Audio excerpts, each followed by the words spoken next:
Assalamualaikum warahmatullahi wabarakatuh. Kembali lagi dengan saya, channel dengan Rahmat Iqbal, dengan mata kuliah pada pengembangan program pembelajaran fisika tersebut dengan P3F pada tugas ujian akhir semester kuliah. Nah, langsung saja ke pembahasannya. Nah, pada kali ini saya akan membahas materi tentang gaya gravitasi pada SMA dengan metode problem based learning atau singkat dengan PBL. Gaya gravitasi. Isaac Newton, orang yang pertama mengungkapkan gagasan tentang gaya gravitasi. Berdasarkan peristiwa jatuhnya buah apel dari pohonnya, setiap benda jatuh karena tarikan bumi. Gaya tarikan bumi terhadap benda dinamakan gaya gravitasi bumi. Nah, apa itu gaya gravitasi? Gaya gravitasi merupakan gaya universal alam. Sebagai contoh, kita akan melayang di angkasa jika tak ada gravitasi. Aliran air, gerak bulan dan satelit mengelilingi planet, matahari, materi antara bintang-bintang dan komet sekitar matahari.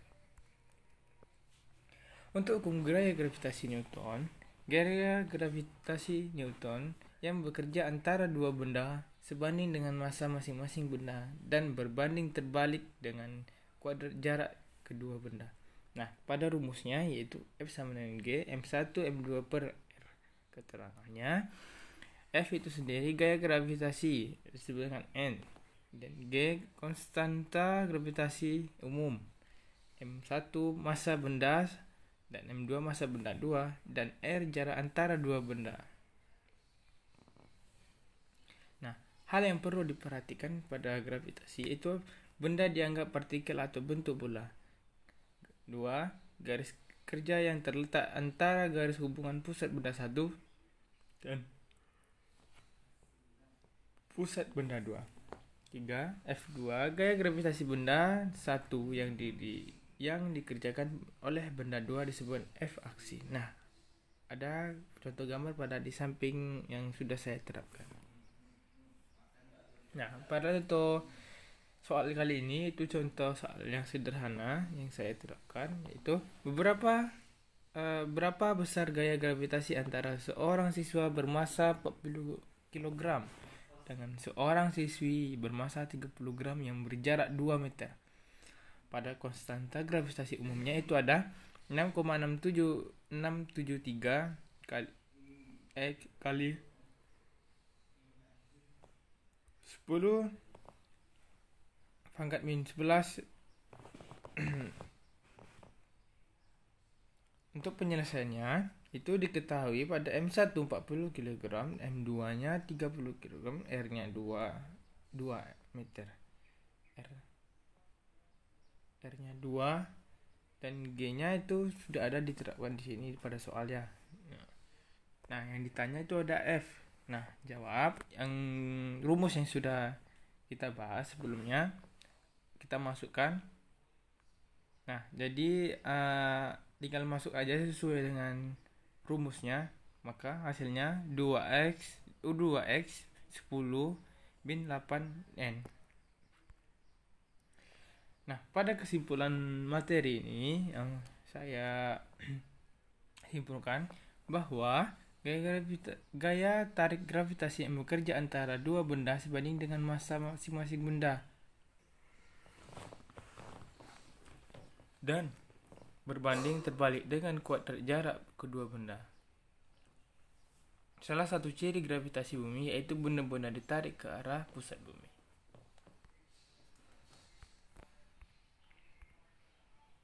Nah, untuk metode problem based learning atau singkatan PBL itu saya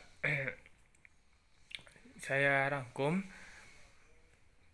Problem based learning atau PBL adalah model pembelajaran yang dirancang agar peserta didik mendapatkan pengetahuan penting yang membuat mereka mahir dalam memecahkan masalah dan memiliki model pembelajaran sendiri serta memiliki kecakapan berpartisipasi dalam tim. Proses pembelajarannya menggunakan pendekatan yang sistematis untuk memecahkan masalah atau menghadapi tantangan yang akan nanti diperlukan dalam kehidupan sehari-hari.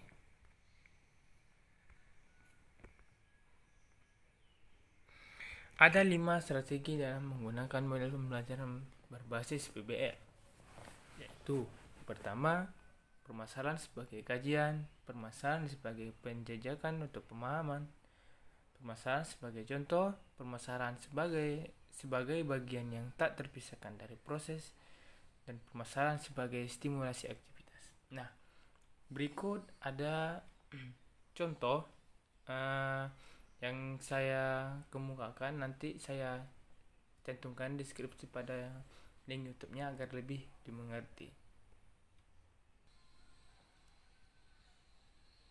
Nah, untuk contoh kali ini itu saya terapkan pada deskripsi nanti di link YouTube-nya.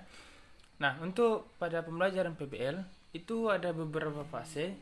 Di sini saya ambil ada 3 fase. Yaitu pertama ada fase orientasi peserta didik kepada masalah.